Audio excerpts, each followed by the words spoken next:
Hello, and welcome back to Don't Do This Guide, where we help you avoid the biggest blunders in your everyday projects. Today we're diving deep into the question on every gardener's mind. How much fertilizer does your garden actually need? Over-fertilizing is all too easy, and it can be just as damaging as not using any at all. If you love learning these counterintuitive tips that save your plants and money, don't forget to hit that like button and subscribe to our channel. Before we get into the specifics of how much fertilizer to use, let's remind ourselves why we use it in the first place. Fertilizers provide plants with the nutrients they need for healthy growth. These nutrients are naturally present in the soil, but over time, they become depleted. This is where fertilizers come in, replenishing those vital nutrients. Overfeeding plants can lead to more harm than good. Guessing when it comes to fertilizer is a recipe for disaster. Many new gardeners think that if a little fertilizer is good, then more must be better.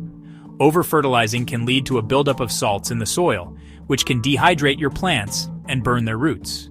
You might see signs like wilting, yellowing leaves, or even leaf scorch. Excess fertilizer can leach into waterways, polluting our rivers and streams. Before you even think about reaching for that bag of fertilizer, get your soil tested. A soil test gives you a detailed analysis of your soil's nutrient content, pH level, and organic matter. This information is vital because it tells you exactly what your soil is lacking. Armed with this knowledge, you can choose the right type of fertilizer and the correct amount to apply. There are many affordable soil testing kits available at garden centers or online. Understanding NPK ratios. These numbers represent the percentage by weight of the three major nutrients in the fertilizer: nitrogen, phosphorus, and potassium.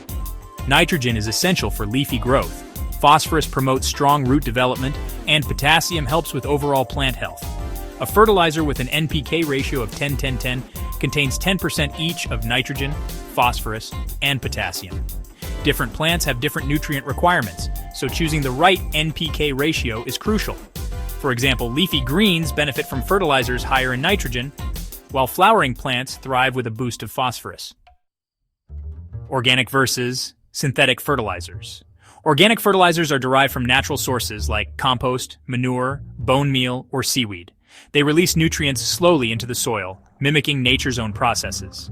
Synthetic fertilizers, on the other hand, are manufactured chemically and release nutrients much faster. Organic fertilizers are a great choice for long-term soil health and sustainable gardening practices. Synthetic fertilizers can be useful for addressing specific nutrient deficiencies quickly. The choice depends on your gardening philosophy and the specific needs of your plants. The fertilizer label is like an instruction manual for your plant's nutrition.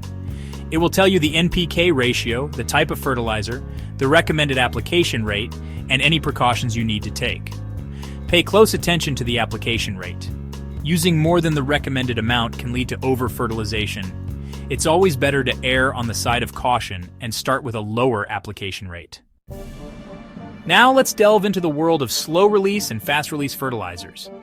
Slow-release fertilizers break down gradually, providing a steady supply of nutrients over weeks or even months. Fast-release fertilizers dissolve quickly in water and release nutrients almost immediately. Slow-release fertilizers are ideal for established plants, while fast-release fertilizers can be useful for seedlings or addressing specific nutrient deficiencies quickly. Choose based on your plant's needs and growth stage. How often should you fertilize your plants? It depends. Different plants have different nutrient requirements, and the frequency of fertilization will also depend on the type of fertilizer you're using. Most established plants benefit from fertilization a few times a year, usually in spring and fall. Fast-growing vegetables and annual flowers may need more frequent fertilization. Observe your plants for signs of nutrient deficiencies and adjust accordingly. Recognizing the signs of over-fertilization is crucial. Common signs include leaf burn, wilting, stunted growth, yellowing leaves, or even leaf drop.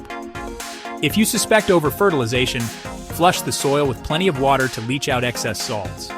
Remove any undissolved fertilizer from the soil surface. In severe cases, you may need to repot the plant in fresh soil. Prevention is better than cure, so always follow recommended application rates. Fertilizers provide a quick nutrient boost, but they shouldn't replace good soil management practices. Adding organic matter like compost improves soil structure, enhances drainage, and provides a slow and steady release of nutrients. compost acts like a slow-release fertilizer, feeding both the plants and the beneficial microorganisms in the soil. Other soil amendments, like well-rotted manure or worm castings, can also contribute to soil fertility. Building healthy soil creates an environment where plants can thrive with minimal reliance on synthetic fertilizers. The best times to apply fertilizer are in the morning or early evening when temperatures are cooler and the soil is moist. Avoid fertilizing during the heat of the day to prevent rapid evaporation and fertilizer burn. Most plants benefit from fertilization in spring and fall. Avoid fertilizing late in the growing season to prevent new growth that may be vulnerable to frost damage. Adjust your fertilization schedule based on the specific needs of your plants. Different plants have different appetites for fertilizer.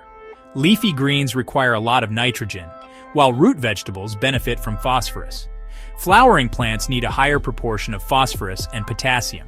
Research the specific needs of your plants to choose the right type of fertilizer and application rate. Providing a tailored diet is key to plant health and productivity. Consider the environmental impact of fertilizer use. Excess fertilizer can leach into waterways, causing algal blooms that harm aquatic life. The production of synthetic fertilizers is energy-intensive and contributes to greenhouse gas emissions. Adopt sustainable fertilization practices to minimize environmental impact. Choose slow-release fertilizers, apply only when necessary, and use compost and other organic soil amendments. Sustainable practices can reduce the need for synthetic fertilizers significantly. Gardening is a journey of observation and adjustment. As your garden matures, you may need to adjust your fertilization practices. Pay attention to how your plants respond to fertilizer and adjust accordingly. Regular soil testing can help you monitor nutrient levels and make informed decisions. Don't be afraid to experiment and fine-tune your approach based on your garden's specific needs. Sometimes it's best to skip the fertilizer altogether.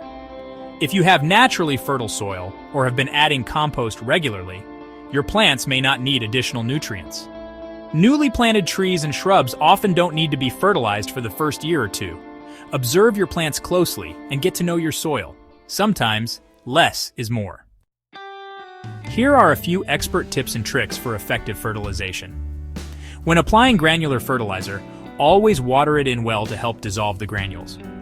Avoid getting fertilizer on plant leaves to prevent burning. For container gardening, consider using slow-release or liquid fertilizers. Remember, fertilization is just one piece of the puzzle for growing healthy plants. Gardening is an ongoing process of learning and adapting. What works for one gardener may not work for another. Keep a gardening journal to track your successes and failures. Note down the types of fertilizers you use, the application rates, and the dates of application. Attend gardening workshops, talk to experienced gardeners, and don't be afraid to ask questions. By now, you know that the amount of fertilizer your garden needs depends on careful observation soil testing and a customized approach. More isn't always better. If you found this video helpful and you're excited to improve your garden's health with a more strategic fertilizer routine, please hit the like button and subscribe to Don't Do This Guide. By subscribing, you'll get more inside tips on how to avoid common mistakes and save time, money, and frustration in your gardening journey. Thank you for watching. And remember, a healthier garden starts not with adding more fertilizer, but with adding the right amount.